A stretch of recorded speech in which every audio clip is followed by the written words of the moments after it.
Hey, what is happening, guys? It is your boy John Denton. Thank you very much for joining me, and this time I'm going to be actually reviewing the new Earl Sweatshirt project, Feet of Clay. Now, if you're a follower of this channel, my previous work, you'll know that in many ways I would actually say perhaps Earl might be my favourite rapper. In my reaction video to some rap songs, you can see me trying to solve the puzzle of his music in real time. And for this one, I decided to try and solve the puzzle of his music, and it is more puzzling than some rap songs.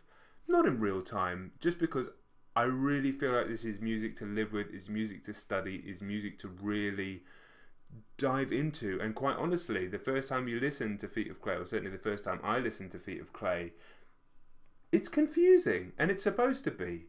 And that's fine. I mean, the opening track 74, it feels like sort of being dragged backwards through a VCR or something like that. I mean, I've no idea what's going on in production. In fact, this whole record has very, very little percussion on it. So, I mean, that's one of the defining factors of hip-hop music, is percussion. And there's so little on this album. It is about lyrics, but at the same time in lyrics, a lot of Earl's production on his voice is very low-key. It's low in the mix. There's a lot of distortion on his voice. So you really are being challenged from the off here. And in 74, you're just being kind of presented with the tone of the piece. It's like, this isn't your typical rap album. This isn't even some rap songs.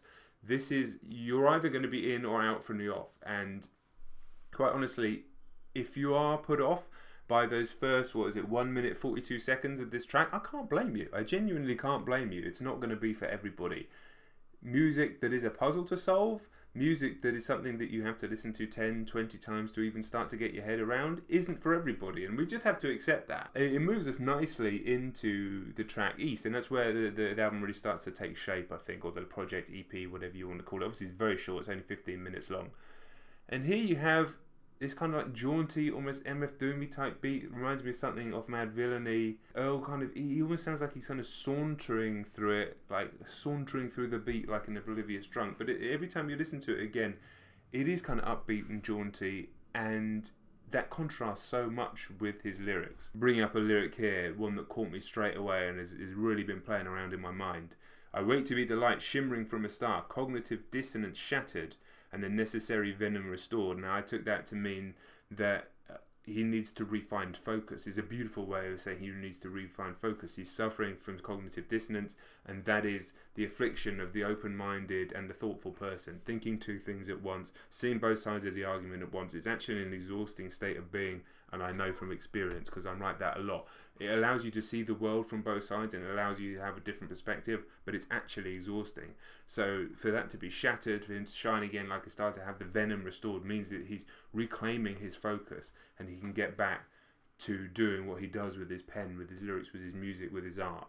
Whether that's this album or whether that's the future, I'm not so sure, because this screams cognitive dissonance throughout. But regardless, yeah, a much stronger track. Then we move into MTomb. I fucking love this track. I love this track. It manages to feel nostalgic. It manages to feel nostalgic not only because it's using a sample from the 70s. Now, most of us watching this video weren't alive in the 70s. Even I, Johnny XP, old boy Johnny XP over here, wasn't alive in the 70s. Yet, because of the sample that it uses and the music that we've heard, whether it's from Kanye West or anything else, this sounds like some sort of long-lost, recut, forgotten, never really existed Kanye cut from early in his career. It captures memories that never existed. It puts you in a strange state of mind. It's only a minute, checking the time at minute 10, it's nothing.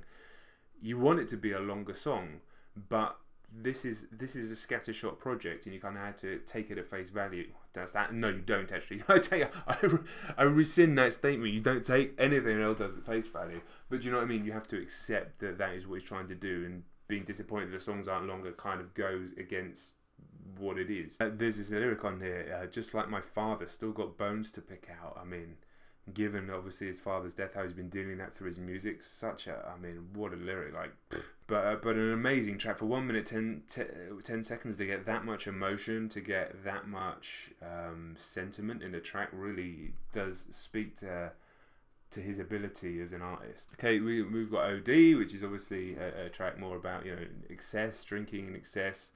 Very shambling production, sort of simulates the feeling of having one or two or three drinks too many. There's this weird bass guitar. It just sounds like he's kind of jamming in an empty room, like he's nothing to do with the rest of the music going on here. And again, it's another one of those tracks that that is, he creates music in this album that is mood music and it's vibe music and it's creating a sense of mood, yet the lyrics cut through every single time and they're the puzzles to itself, and that's why it's different to almost anything else that I've heard. Nothing catchy here necessarily, nothing even necessarily that tuneful. It's difficult music, but it just manages to all sound nice enough, and then when you combine that with his flow, that it's, I don't know, do you find it off-putting? I don't find it off-putting, but that maybe I'm just going in with a bit of bias. El Toro combo meal, there's Kanye elements again, almost again, like it sounds like it could have been on Daytona, but absolutely not. And then you've got a feature from Mavi, an artist that I'm not too familiar with, who I figure if you're gonna do something with Earl Sweatshirt, you need to do it one or two ways. You either need to be completely different, so like a singer or a completely different type of artist, so you can kind of have that juxtaposition, or you need to be able to hang with him. And I think in the two features he has here with Mavi and then later with MTomb, you've got artists you can hang with Earl. I'm not necessarily saying they're on his level in terms of poetry, but they're hanging, and that, you know, that's strong enough to think Mavi's very, very strong on this track. It's another enjoyable, puzzling track, and then we get into a track I'm less keen on in Tis Tis Cookies, another real shorty, one that it just kind of exists and doesn't really, for me, grab hold in the same way that MTomb does, the same way that this does. And it also moves, it's split into two parts, but it's so short you don't really get anything from the beat switch or the, you know, the kind of switch in it.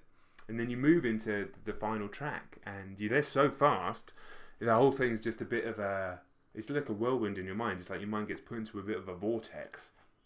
But here we are, the fast track 4N, featuring MTomb, an artist that certain members of my community have been on at me to cover so much, and he's a new young upcoming artist, and he's getting the right kind of cosigns, so I'm definitely interested in hearing more of him. Quite often when people are badgering me for new young artists, I'm expecting a certain type of artist. I don't like the term mumble rap. I don't like it. I think it's unnecessarily dismissive, and you can start putting artists like Future and Travis Scott in there, and you're really, you know, it's unnecessarily dismissive. But this guy isn't that anyway. He absolutely isn't that. He's a lyrical guy. And while this track starts very strangely with the whole thing about an invoice over and over this weird mantra, and you're like, what is going on? I can't get a handle of anything on this album. It starts to actually become a real song. It ends with a long instrumental, but at 4 minutes 47 seconds, it's easily, I mean, it's almost the length of most of the other songs combined. But it feels like something that could be pulled out, despite the first minute just being this weird mantra, pulled out as an actual track. And perhaps an indication of where Earl's going next. I mean, I've heard that he wants to be more experimental. I mean, goodness me, he's absolutely doing that. But then again, if he's just going to put out bodies of work like this, we'll all be here. I will be here listening and puzzling and trying to solve stuff like I've got Alan Turing with his machine. But at the same time, I think there's always going to be an element of people that want Earl just over a slightly more typical beat. Lyrically be as dense as you want, but musically every now and again be over something slightly more typical. And here you have that, I would say, in the last track. So overall thoughts on the record, I mean, we're dealing with something very, very difficult. And what an album to decide to do, not necessarily my first review, but my first unscripted music review. I decided I don't like to write scripts out and then read them. It feels like it's like second generation or something like that. It doesn't work for me. It's weird as a writer, but it just doesn't work for me. So I'm going off some bullet points and then just off the top of my head, just chatting. That's the way I like to do this. So hopefully you guys are with it on that. And I didn't want to do a straight reaction because, one, I was worried it would get blocked. That's been happening so much. And also it just doesn't really do Earl justice, I don't think. So expect more review type content as well. Let me know your thoughts on that. But yeah, my review of this is that it's a puzzling, difficult album, of course. It's an album that has actual beauty in it and highlights in MTomb, and it's definitely something that you can run over and over and over again. And the short runtime allows you, with busy lives, and this is a real concern, we're not paying for music these days. Okay, you pay for Spotify or whatever, but it's not like it was. So the new concern becomes time and attention. And that's why I'm enjoying these shorter projects like Kanye's, like IDK's, and now this, because it allows you the time to spin them again and spin them again and spin them again, and really try and dig into a whole body of work, as opposed to say a 1 hour, 10-minute body of work with like 7 filler tracks like you used to get for it, so it was value for money. I think people understand that you don't need to do that so much, and you may actually get more streams by having people spin the record over and over and over again, like I have done with this one, and Kanye, and IDK, and other short albums, than filling it all out with a load of unnecessary crap. Let me know your thoughts there. But because I'm able to spin this over and over and over again, some of it's got into my blood, it's got into my mind. And the good thing about Earl is you can then sit down with the lyrics open and really sit there and study and just get blown away by his incredible lyricism. I mean, I could sit here and talk about lyrics in every single one of these tracks over and over again. But, you know, there'll all be bars that we've all had something that just struck us, and just, maybe you didn't catch it first, second, third, fourth, fifth time. Maybe you had to have the lyrics open. Certainly I'll say I did. But yeah, please do let me know in the comments some of the lyrics that really stood out for you, your thoughts on the project as well, where you think Earl's going. I know I've got some of Earl's music to listen to from the past. I'm still going to do that. I always come into these things open and honest. You know, I haven't listened to every single piece of music ever made, and there's still plenty of artists that I've got a lot of music to discover. So, you know, we're all on a journey together. So yeah, I'm probably going to get an and on the score on this one, and like attaching a numerical score to a project like this seems a little bit reductive, but at the same time, for these reviews I am going to be attaching a score, so I'm going to give this an 8 because I do believe it is of a very high caliber, and I have to be cognizant of rewarding that level of lyricism and that level of experimentation. I think Earl is capable of 10 out of 10 records, and so this is not going to be the best thing hopefully we ever hear from him, and I would like to hear him on slightly more, not traditional beats, that's the wrong way to say it, slightly more engaging beats and some longer tracks going forward. But I'm just happy that he's producing music, and if you go in with the right mindset and you go in with the mindset that you're here there to solve puzzles, I think that you'll enjoy it. But that's about it from me. Let me know your thoughts below. Let me know your thoughts on this format below. I'm certainly enjoying doing this sort of stuff along with the reactions. Don't worry, reactions aren't going anywhere. There'll still be reactions. Also, please do click on the link below and support on Patreon if you're interested. That's how the channel is going to be supported from here on out. That's definitely how I'm going to still be able to do reactions as well. So yeah, please do support on there. There's tiers on there. There's some extra content you can get on there. Go and join everybody on there if you like. Please do subscribe if you're new to this channel. Thank you very much for watching. Follow me on socials, turn on notifications, support amazing music like Earl Sweatshirt. I know you are, and I've been Denton. I'll catch you on the next video.